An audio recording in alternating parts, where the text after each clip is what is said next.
Hey everybody, it's Stick Vet, your friendly neighborhood veteran, and this is the beginning of a new video series that I'm calling The Veteran Condition. I'm going to start with my complicated answer to a simple question. What is a veteran? I'll never forget the first day I became a veteran. I was deployed in Iraq. Every morning I made myself a little couple-mile hike to the medical facility where I worked. The morning haze of polluted fog would be lifting, and I'd walk down this wasteland road, but it was my way of mentally preparing for the day of trauma counseling ahead of me. It was a quiet time that I had snuck into my daily routine to mentally cope. When I got to the aid station, the place was bustling with excitement. Today was different, and I didn't know why. I was worried that I would get in trouble for skipping morning formation for like the 100th time. But I was surprised to find my squad leader brimming with pride. He came running up to me and slammed his hand on my arm. He looked at me in the eyes and said, "You're a veteran now." I looked at my arm to see the big red 1 patch on my right sleeve where he slammed it into place. I made it. Many who join the military don't get the privilege of deploying, and I remember how proud and fortunate I felt. No longer was I light on the right and looked down upon as ignorant in military culture. As a counselor, trust and respect were essential for me to be effective at my job. Soldiers are only going to open up and do the hard work if they trusted me. The combat patch on my arm was more than anything a sign that I could be trusted. And from that point on, there was a dramatic difference in my ability to guide, inspire, and help my brothers and sisters. So to me personally, becoming a veteran had to do with proving that I am trustworthy. In military culture, the term veteran has a different meaning. The military definition of veteran, they are military personnel who have spent more than 90 days in a combat zone, a war-hardened warrior designated by a combat patch on the right sleeve of the military uniform. These individuals are trusted and respected, regardless of rank, due to how valuable their wisdom for training and survival is. That same day, I learned that veteran means something completely different in civilian sector. There's this thing where when a word is a big deal in a day, you'll all of a sudden hear that word a bunch of times. At lunch, the TVs in the dining hall were constantly playing the news. It's always been going on. There was some story on again about some veteran getting back from war and killing someone. I had seen this played out no matter the news station. News stations playing horror music during a story about a veteran's violent return, along with confused commentary. What's wrong with the veterans coming back from deployment, or why are there problems with this new generation of veterans? Then they would invite a guest, usually wearing a bow tie and glasses, to help us understand how veterans got PTSD, which sounds like a disease we have because we went to war without a condom on. For a long time, nobody had heard of PTSD, but during 2004 to 2006, the media had an education campaign that resulted in the common understanding that we have today. Maybe they would talk about some experimental treatment or another pill that could pacify the population of veterans returning. As I watched this from the war zone, I could see clearly that returning home would not be what I imagined. They are saying something is wrong with veterans, labeling us as broken, mentally unstable. More than anything, they are teaching civilians that veterans cannot be trusted and are to be feared. The civilian definition of veteran. Firstly, it's anyone who was in the military. But veterans are victims of a government-directed war. They are unstable people with PTSD who are to be feared from outbursts of violence and deserve respect out of pity. Years ingrained in military culture, we are taught about America, a country of values and virtues whose people are worth fighting for, worth dying for. We are taught about the most honorable, the Medal of Honor recipients, whose stories are displayed around posts all over. Stories of amazing and horrifying acts of sacrifice. We accept that our own sacrifice is worth it for family back home to live free, joyful, and united. Most of us join young and ignorant, and while living in military culture, we are also cut off from the reality of our country. During our time in service, we imagine how things are back home, painting a picture that validates our decision to sacrifice ourselves. During war, this gets even more extreme, and the imagined home transforms into something that the warrior deems worthy of their life. The closest I've been to home was missing it while I was at war. Leaving the military and going to civilian sector is when many veterans start to feel betrayed by their country. When this imagination hits reality. Returning to the place once fought for and watching people treat each other the way they do. The violations of liberty, as many have subjugated their opinions to the red versus blue civil war defiling our democracy. Vets see obsession in place of freedom. A people obsessed with distractions of instant gratification in a society where every problem has a pill to ignore it. Civilians have mastered disassociating from reality. We return and witness the death of the American dream. As civilians just live the life they want vicariously through their TV or mobile phone rather than actually living up to their own potential. Americans have fooled themselves, listening to only what they want to hear, take a pill to feel what you want to feel, disconnecting from reality to maintain a stagnant life. We come home and learn that civilians are not the Americans that our brothers and sisters died for, and this feels like a betrayal that leads down a dark path. This is not the country we fought for, but how could it be? America has never actually lived up to the altruistic dream described in 1776. We, the people, liberated, united, and free. We fought for a dream that our country could be.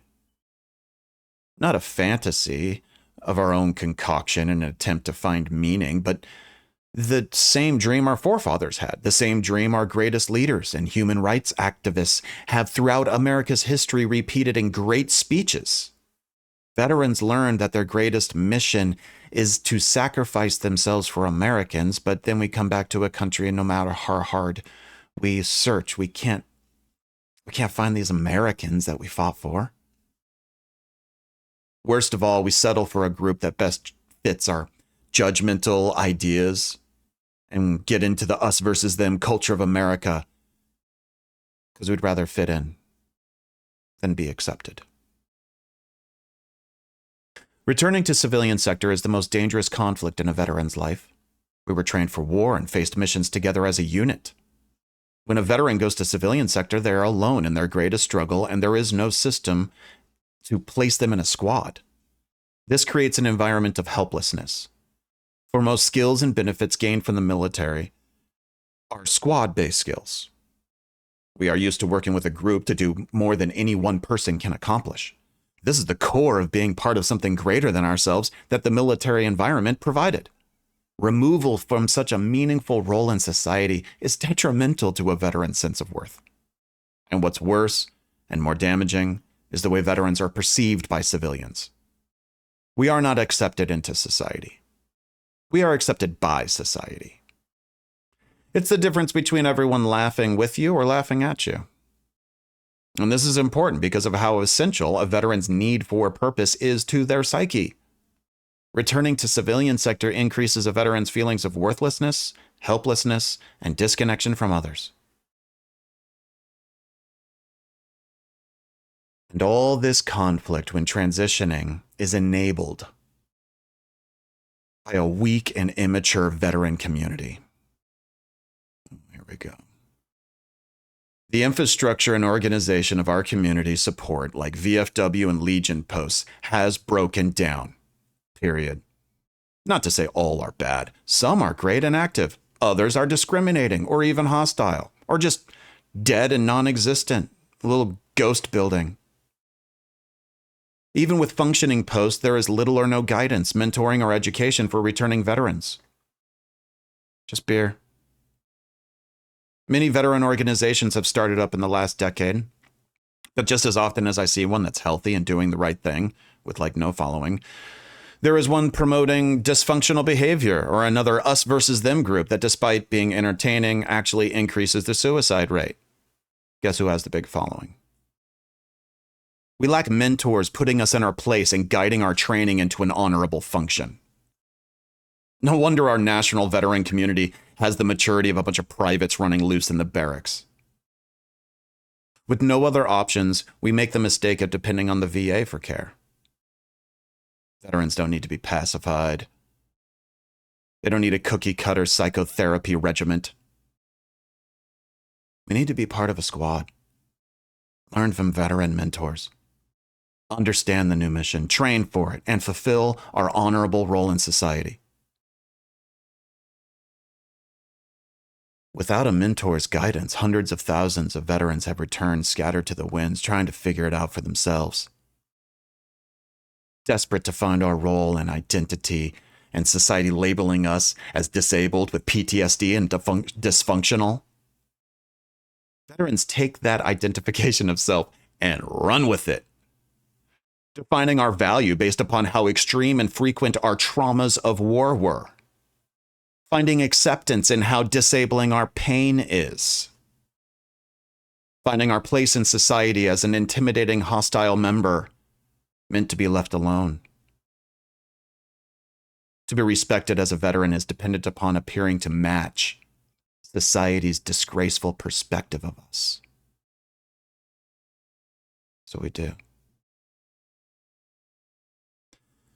This has led to a subjugative definition of our identity. The new generation of veterans as a whole are now rejecting and shaming other veterans with a "I'm more veteran than you" attitude, treating our own brothers and sisters like the Korean and Vietnam vets were treated by the World War II veterans when they were rejected. Your war wasn't real, they said. This shaming in our own ranks is the largest contributor to veteran suicide. Changed my mind. The immature veteran definition of veteran is that it's an ego-based, selfish, qualitative, and entitled status in which acceptance and worth are based upon the severity of disability, PTSD, dysfunctionality, combined with the requirement of a war experience, and sometimes even discriminates only to the most severe combat experience.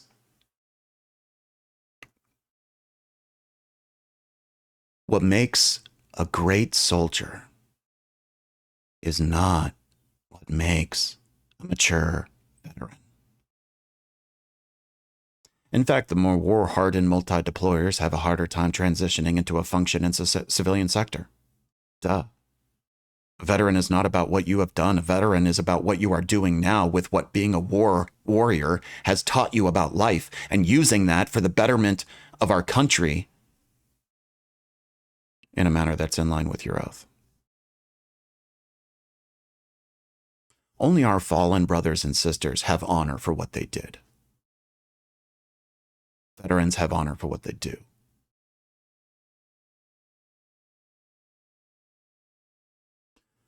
We are united, though.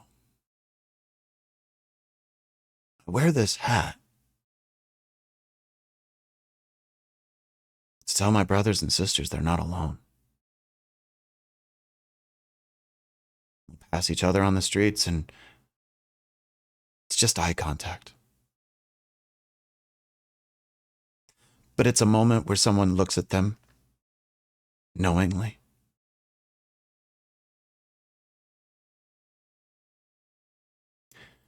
We are united through our years of experience in military culture. We have a wisdom that haunts us from war. And we are empowered because of the oath we can hold true in our hearts. The ultimate lie we are told when leaving the military is to become civilians again. Veterans have a new perspective after service, a harsh understanding of reality that civilians rarely come close to experiencing. Much of the phenomenon that PTSD medically describes is the suffering that veterans go through in trying to understand the truth that came to light in the darkest of times. So what a veteran is irrelevant. That's the wrong question. What is the veteran condition? That is a process. That is transitioning through the stages of growth, cleansing, and maturity from a warrior lifestyle into a patriotic lifestyle as a veteran with a squad and a mission fulfilling an honorable role in civilian sector. This is my mission, to give tools, inspiration, and guidance to help veterans mature into healthy and honorable function in their community. There are mentors and gurus out there. Though far and few between, I've dedicated my life to learning from them and climbing this ancient path of the warrior. I will break down the complexities of growth, maturity, and cleansing into simple, modern terms in a step-by-step format that veterans can use to guide each other. This series is to guide in the void of needed mentors, to highlight those that exist out there, for those who want to be part of something bigger than themselves once again. I'm writing books, creating YouTube videos, writing comics, all about this. Because everything we had in the military had a training manual, had a PowerPoint presentation and operational procedures, so why not veteran life in the civilian sector? I'm Stick Vet, your friendly neighborhood veteran, and I will be your guide if this is the journey that you're on. Welcome. Get climbing.